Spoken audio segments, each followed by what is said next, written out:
Britain's King Charles III will emphasize the long history and democratic values his country shares with the United States in an address to a joint session of Congress on Tuesday, delivered while relations between the two nations are at an unusually low ebb.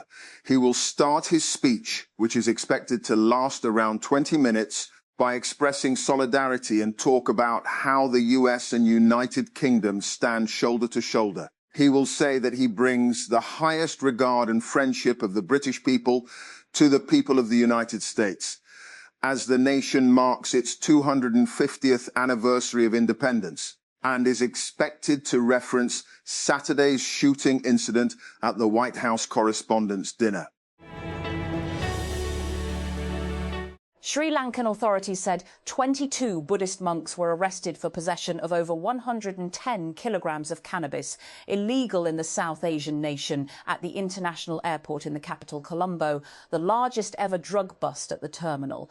The largest ever drug bust at the Thailand had suitcases each containing more than 5 kilograms, 11 pounds, of cannabis at the Bandaranaike International Airport, according to the state-owned Daily News.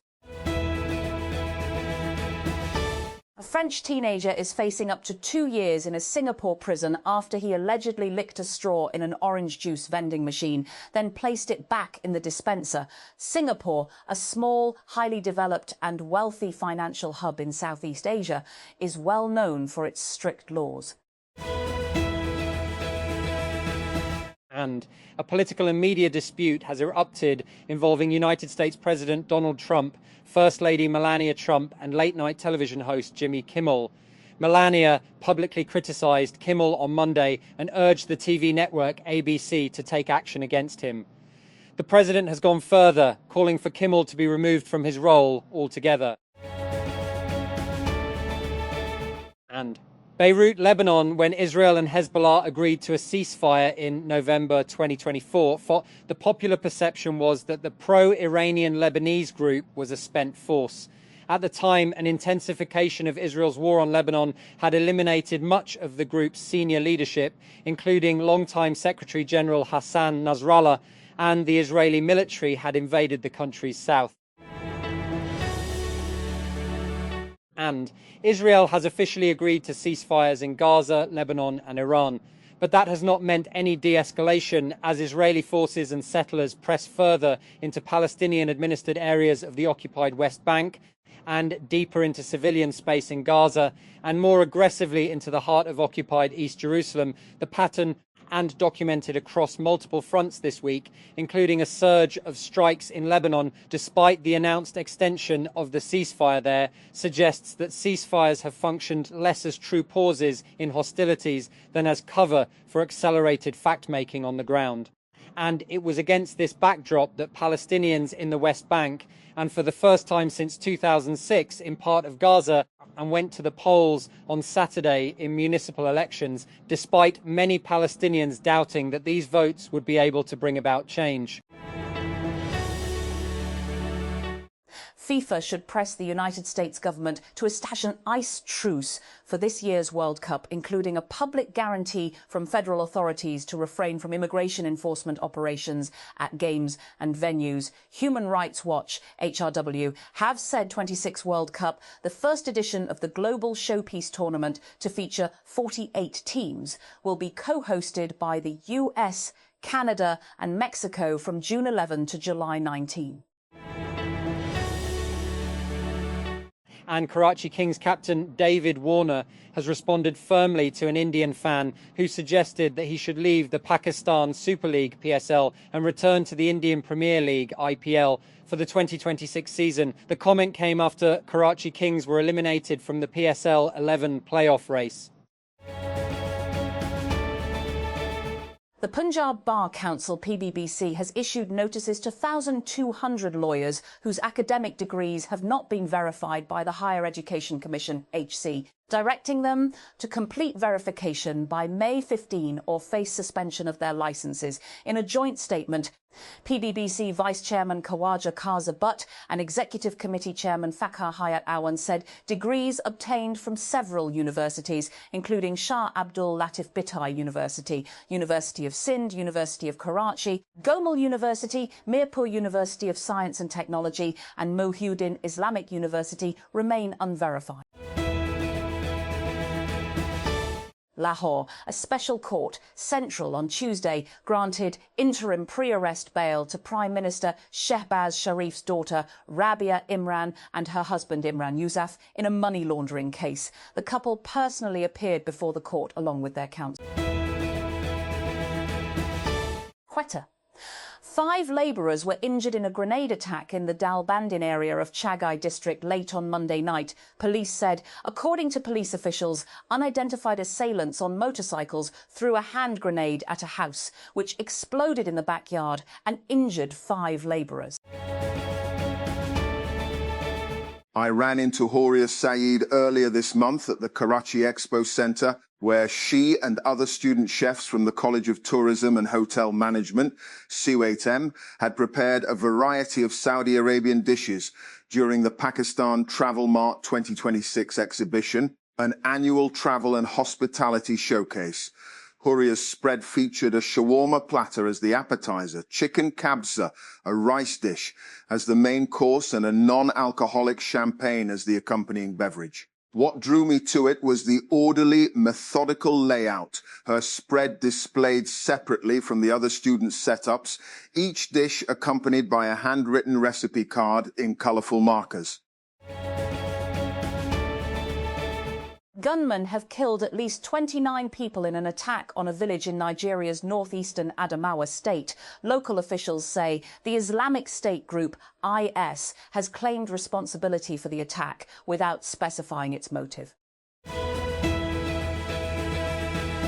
Anjan. For many in the ballroom at the White House Correspondents' Association dinner on Saturday night, the scene was painfully familiar. Shots fired, confusion and panic, and a sense that the normal order of things had been violently interrupted. Erica Kirk, whose husband, the conservative activist Charlie Kirk, was shot and killed last September, was in tears. Congressman Steve Scalise and Majority Leader in the House of Representatives, who suffered life-threatening injuries in a shooting at a baseball practice with Republican teammates in 2017, was escorted out by security. And a California man has been charged with attempting to assassinate US President Donald Trump after trying to storm a gala event with weapons on Saturday night. Cole Thomas Allen, 31, was also charged with 2 firearms offences when he appeared in court in Washington, D.C. on Monday. He did not enter a plea.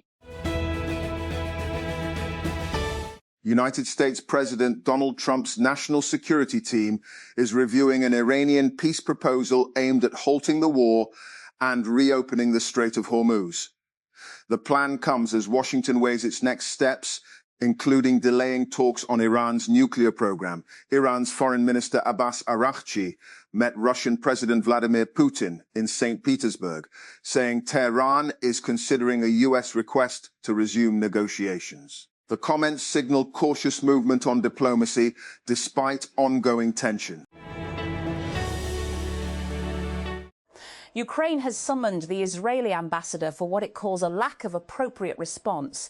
In accepting shipments of grain from Russian-occupied Ukrainian territories, Ukrainian Foreign Minister Andriy Sybiha wrote on social media platform X on Monday evening that a shipment of Ukrainian grain had arrived in Haifa, the second such vessel that delivered stolen goods to Israel. London, United Kingdom. The United Kingdom is set to appeal the High Court's landmark ruling that the government's ban on Palestine action was illegal. The 2-day hearing, which begins on Tuesday at the Court of Appeal in London, comes after top judges described the proscription of the Direct Action Group as a terrorist organisation as disproportionate in February. And Alison Felix, the most decorated female track and field athlete of all time, plans to come out of retirement in a bid to compete at the 2028 Los Angeles Olympics. So many of us have been told not to do the big, bold thing, Felix told Time magazine in an interview published on Monday. United States President Donald Trump's national security team is reviewing an Iranian proposal aimed at halting its joint war with Israel, reopening the Strait of Hormuz and delaying negotiations over Tehran's nuclear program until after the war ends. The White House confirmed Trump met his national security advisors on Monday to discuss the plan, while US media reports said he was dissatisfied with the proposal because it postpones talks on Iran's nuclear activity. And note, these changes apply to importers only, not to end consumers who have not paid any PTA taxes for approval. Custom values for some smartphone brands have been updated yet again by the Federal Board of Revenue, FBR, only a few months after the last update in January 2026. This has increased import tax charges on these smartphones, commonly known as PTA tax, meaning more expensive used older generation phones for us. And 3 major water supply lines at the Dubaiji pumping station ruptured on Monday following a power breakdown, creating a shortfall of around 140 million gallons per day MGD in Karachi. The Karachi Water and Sewerage Corporation, KWSC, said 3 72-inch transmission mains were damaged after a sudden power outage at around 2:30 p.m. Vivo has officially launched the Vivo V70 FE in Pakistan after weeks of leaks and rumours. Compared to the vanilla Vivo V70, it tones down the chipset power but brings more battery size and more camera resolution on the main shooter. It slices nearly Rs 50,000 off the price tag compared to the vanilla Vivo V70. And a viral social media post comparing 2 very different job advertisements has triggered fresh debate over how technically skilled workers are paid in Pakistan, particularly in government-backed research roles. And the post shared side-by-side ads for 2 positions with sharply different pay packages. One was for a research assistant under the research project Harry F. 3003, funded by the Higher Education Archives and Libraries Department, and Khyber Pakhtunkhwa under Principal Investigator Professor Fakhra Aziz. A protocol vehicle in Punjab Chief Minister Mariam Nawaz's convoy caught fire on Lahore Ring Road, triggering an emergency response but causing no injuries. Rescue officials said the BMW was completely destroyed in the blaze. Firefighters reached the spot soon after receiving the alert and managed to bring the fire under control after a rescue operation. Britain's King Charles III met Donald Trump at the White House early Tuesday, kicking off a high-stakes state visit shadowed by transatlantic tensions and a new alleged attempt to assassinate the US president. Behind the warm welcome for Charles and Queen Camilla in front of the cameras lay a deepening rift in the so-called special relationship between Washington and London over Trump's war in Iran. And Bushra Ansari isn't happy with the way Firdaus Jamal is talking about his colleagues from the industry, and she isn't going to mince words about it. In a vlog posted on Sunday, the actor made her distaste for Jamal's comments clear and told him they were inappropriate and out of line.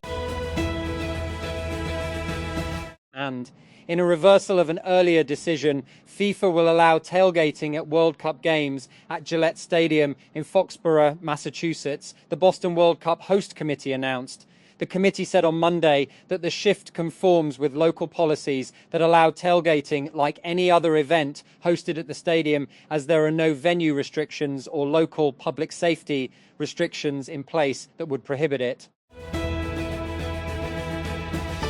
And New Zealand's military said a surveillance aircraft observed what it suspected was North Korea breaking international sanctions in a possible ship-to-ship transfer of illicit goods.